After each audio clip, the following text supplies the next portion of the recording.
As we head into the final stretch of early access for Grounded, we know that there will be at least one more update and public test server before the 1.0 full release. In this video, I'm going to let you know when I expect that public test server, as well as what you can expect to see in it. Before we begin, I want to thank Handsome Ivan, Lyndon Dade, Mateus Elise, Matthew Campbell, Stephen Van, the Overseer 91, and all my other channel members and patrons.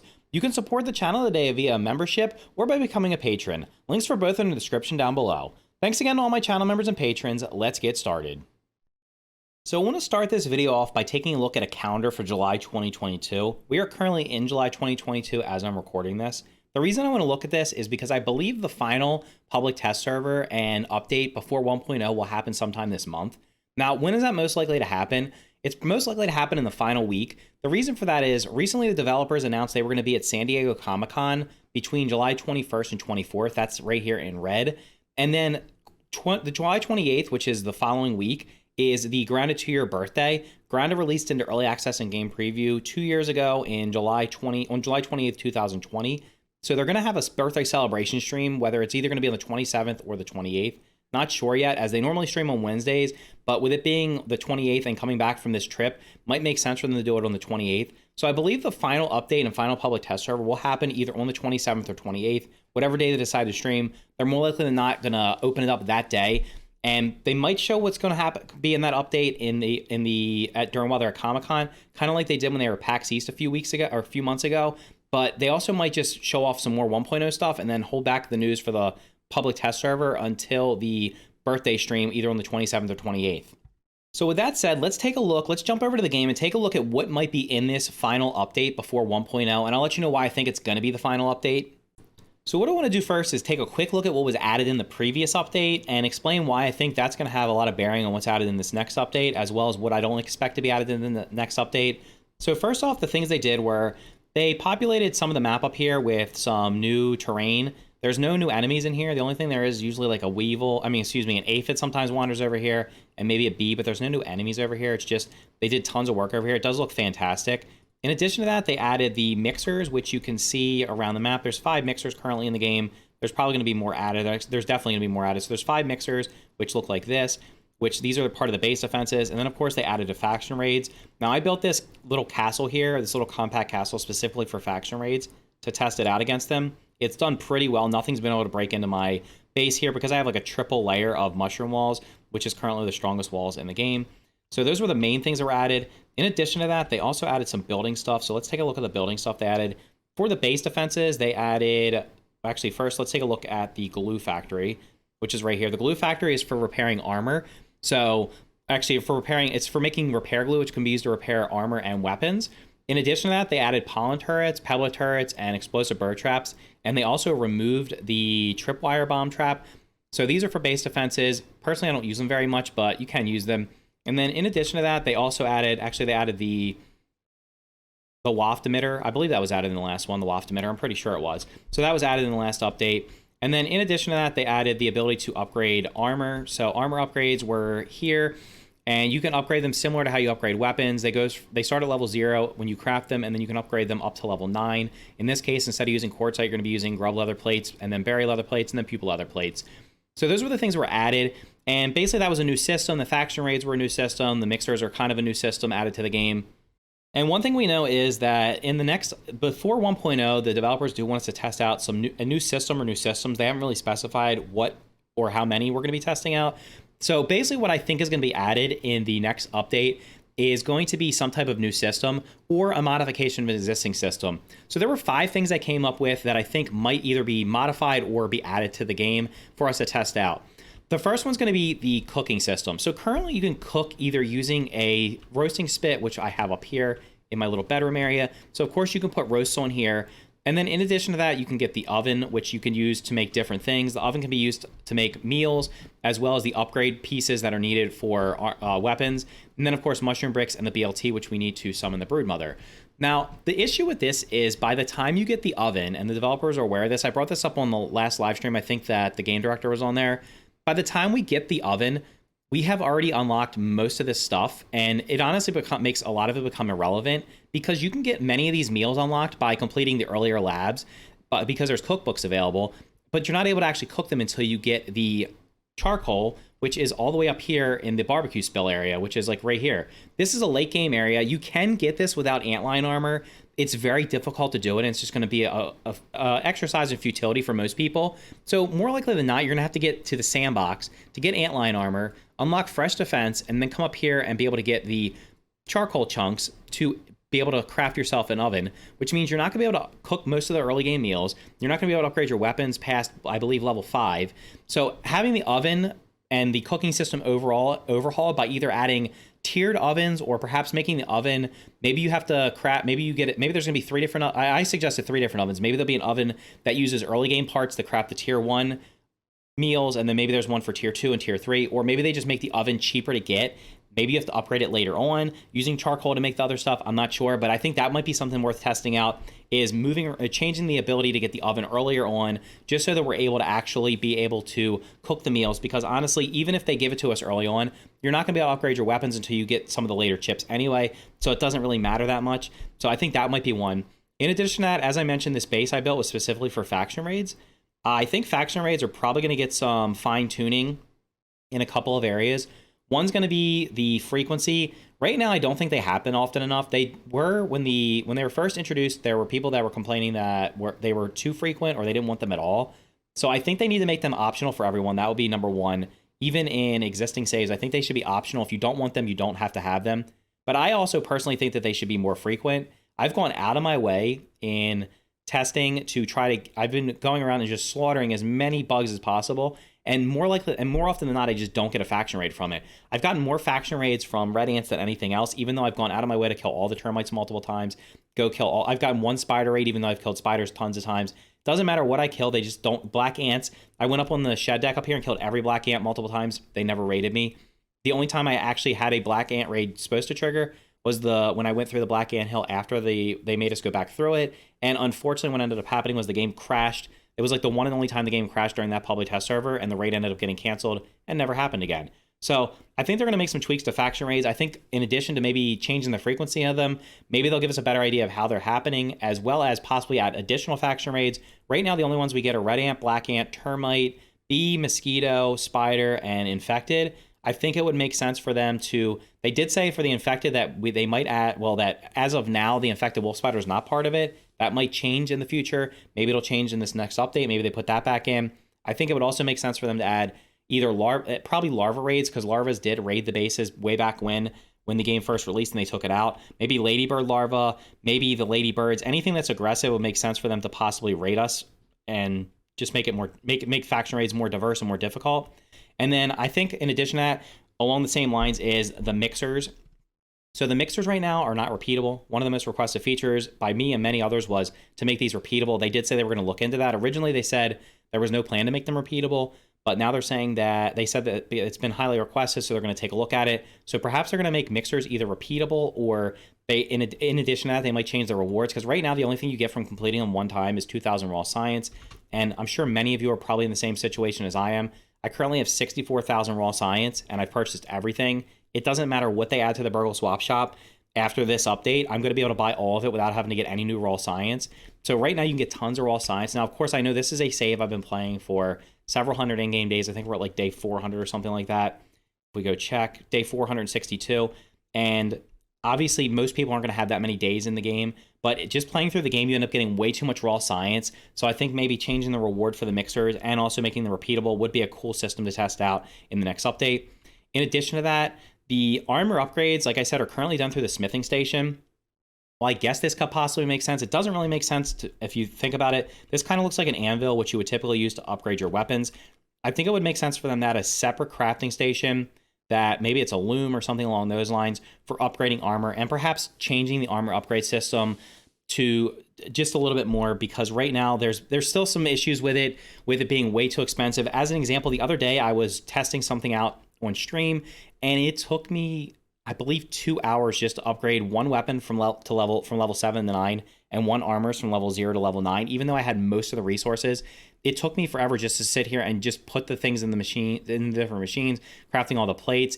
And then I did have to go out and get a couple more resources that I was short on. But it basically took 2 hours, even though I had most of the resources to upgrade. So I think changing the upgrade system for armor might be something worth checking out, and it might be something that they will be considering, even if it's not like extremely, even if they don't reduce the cost significantly. Just some things like maybe making the berry plates not cost the grub plates, or the pupa leather plates not costing the berry leather plates. That one little change right there would save a ton of resources and a lot of time, and then perhaps maybe allowing us to somehow, I don't know, maybe make the resources quicker. Right now, as an example, to make a grub leather plate, you have to take grub hide, put it in the grinder, then you have to go to the crafting table, go over here. When you want to craft that, you have to take the grub scraps and you have to craft the grub plates, which cost sap and crude rope. Of course, you have to collect the sap. You also have to either craft or make crude rope using a spinning wheel here. You have to craft those, and then just sitting there and crafting all those. And then when you have to do the berry leather plates cost the grub leather plates and bug rubber.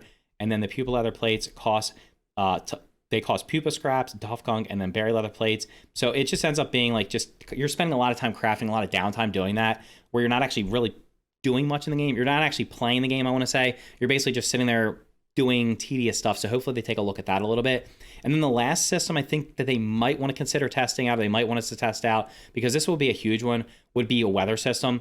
The weather system is on the feature board. They did mention they want to add it to the game. I think of all the systems they could possibly add, that would be the one that's the most complex and definitely needs testing. If they held that back for 1.0, I'm not sure how that would go, because honestly, let's just imagine, as an example, that they added rain to the game, or they had the sprinklers turn on, kind of like they did in Honey, I Shrunk the Kids. Adding water to this game on the map, that's a game changer. If water just starts spreading at certain different times, you could imagine something like these channels here maybe getting filled with water, and now they become like whitewater rapids, or there's rivers flowing through them. Maybe it messes up your base. Who knows? Who knows what other kind of weather they might add? They could add fog. They could add wind, stuff like that. I think rain would be the most likely, along with the sprinklers possibly turning on. But that's something I definitely think would need to be tested in order to basically iron out the anything that needs to be changed with it. Maybe it's great, maybe it needs some things changed, but I think that's something that definitely should be tested out before 1.0, because saving that for 1.0 could end up being, I don't know, I just think that could be like, it has room for being it has the biggest room for being a big error, a big issue, if you don't test it out properly. And I don't expect us to do a 1.0 public test server. I think that after this update, it's just going to be, 1.0 is next. I don't think there's going to be a public test server before it, unless they do some kind of like super closed beta and only have like a handful of people test it. I just don't see that happening. So those are the things I think are going to be added. Of course, you're probably thinking about, well, things I haven't mentioned, like new bugs, like the mantis, the under shed area, the new weapons and armor that were shown in the 1.0 trailer. I fully expect all that stuff to be held back for 1.0. The reason for that is if they don't hold back most of that content, there's not going to be a lot to do. As you can see here, this is the only part of the map. So we got this top corner here, and obviously over here. Now there's obviously been speculation that we're going to be going under the shed, because there's a theme song for this, and part of the trailer where they showed the monster that looked like he was either muscle sprouts or berry or whatever, the mantis, whatever, the man ant thing. That stuff looks like it could be underneath the shed here, although it could also be underneath the deck, because the deck doesn't really have, the deck's still got construction tape, but there's nothing on the deck. But I'm thinking that most of that stuff's going to be held back for 1.0, just so it gives us more to do. Because if the only thing that's left is this top corner here, like let's say, as an example, what if they release the undershed in the next update, and then all this part over here they've already updated, they put bugs in there and have us go through that. If the only thing left is this like top wall here in this up top right corner, and then right here, that's not going to leave very much content for 1.0. It's going to probably be like 3 to 5 hours of content, and that's just not a ton. I think they're going to hold back at least 5 to 10, probably 10 to 15 hours of content for 1.0. So I don't expect any progression in the story. I don't expect the mantis set. That only thing I could think of from the trailer they showed, maybe that armor that I was thinking maybe is Black Ox armor. Maybe they add that in the next update, because if it's from an existing enemy, there'd be no reason not to. But they could also just hold that back for 1.0 as well, because we don't really need it right now to actually do anything. We can progress through the game just fine with everything we have. Of course, I don't think they're going to add the upper hedge, which is where I think the mantis is going to be. I believe the Black Widows are going to be up there, although the Black Widow looked like it might have been underneath the old hedge. It would make no sense to add a Black Widow underneath the old hedge unless they're making it a lower tier enemy. I expect it to be a tier 3 enemy, so it makes sense for that to be up in the upper hedge area, or perhaps maybe somewhere in the wood pile over there would also make sense, although they did show it underneath the hedge. back in the public test server when they added the black whittlings and quickly removed them, they were up here underneath the tarp. And that would be an actual like realistic spot for a black widow to live, because black widows are typically found in like wood piles and stuff like that. Although they could also be found in the bush, they also like to live in wood. So maybe there's going to be some kind of wood pile or something over here by the hedge. There was also a garden shown up there, I believe, or it would look like possibly a garden, a coffee maker. Maybe that stuff gets added as as just there, but we can't actually do anything with it. And then the upper pond will be the last thing over here. So there's an upper pond over here. I don't expect anything over here. The other door, like the doors that are underneath the pagoda, there's a couple that are underneath. There's a door underneath in the pond over here. There's some rocks, like there's a rock underneath the sandcastle over here. There's rocks spread throughout the yard. There's a couple in the upper yard that are just they look like they're blocking a tunnel. I don't expect any of that to be in this final update. I think that's going to be stuff that they save for 1.0, because to be honest, they have said they're going to do everything they can to allow us to be able to continue our existing saves. I think that's a big thing they're working on. And I think if that's their plan, that they're going to probably want to save stuff for having us to go back into existing places. So even if you continue your save and you've done everything, hey, we added this rock that's underneath the sandcastle here. Yeah, that's not there anymore. So now you can go in it. Maybe there's a rock in the black anthill or something like that. Maybe they connect to each other. Maybe there's a rock somewhere else in the yard that they've scattered around. I believe there looked like there was a rock somewhere over here by this mixer where the beetles are. That could lead to something. Obviously, the rocks up here in the upper backyard look like they're blocking something. There's the canyons down here that have rocks in them that look like they could be blocking something. There's spots over here in this upper part of the yard where they haven't finished updating it that look like they're blocking something. There could be a giant maybe there's a giant underground subterranean tunnel system that connects to each other. I think saving all that stuff for 1.0 would make sense. In addition to that, I don't think there's obviously going to be more milk molars added. I think they're going to be saved for 1.0. I think anything that's going to allow us to like increase our character strength or progression or stats, I think all that's going to be saved for 1.0. So, like I said, the things I think that might be added is overhauling the cooking system, letting us get the oven sooner, making changes to the faction raids so that they're either the frequency, how they're actually triggered, as well as possibly adding a more diversity to them, maybe adding some larva or ladybird, something like that. The mixers, I think maybe we could either they change the rewards for them and or make them repeatable, because that's been a highly suggested feature. Doing something with the armor upgrades, because like I said, using the smithing station doesn't really make sense, since the smithing station looks like an anvil and you don't usually upgrade. I guess you could upgrade like plate armor or something using an anvil, but it would make more sense to have a different crafting station. And then the weather system, if they're going to add weather to the game before 1.0 or before, if they plan on full release having a weather system, I think it would make sense to have something like that added now sooner rather than later, because testing that out, I think that's of all the systems that have ever been added to the game, that's the one that could have the most impact on normal gameplay. Because if it just starts raining or the sprinklers just randomly turn on, and there's just water flowing all over the place, that's a huge game changer. I mean, as an example, this base right here I have built, you can't really tell from where it's built, but it's literally built, the basement down here would essentially be underwater if water started flowing through here, because I use this natural underground tunnel here and just built it. So imagine it starts raining and then water starts flooding into my basement down here, if it gets through the walls or something like that. I mean, who knows? Something like that would definitely need to be tested, whether or not it's going to do damage to the walls, whether or not it gets stays out of it, or if it just makes some parts of the map go underwater that aren't normally underwater, things like that. I think that would have to definitely be tested out before 1.0 would make the most sense.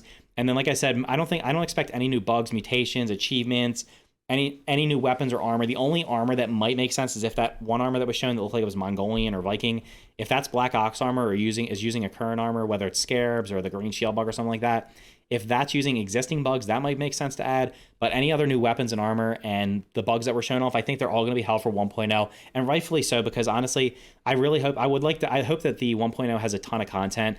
I plan on continuing this save as well as starting over, but I definitely want to continue this save and then probably start over after that, just to see full progression through the game from beginning to end. So anyway, those are my thoughts on when I expect it. Like I said, I expect I expect there to be one more public test server, one more update before 1.0, and I expect it to come the week of July 27th or 28th, either the 27th or 28th. The 28th makes more sense because that's the 2-year anniversary of the game. The 27th would be the normal day they stream on. So maybe they do the stream on their normal day. Maybe they push it back to Thursday. Not sure. But I think that's going to be when the public test server opens up.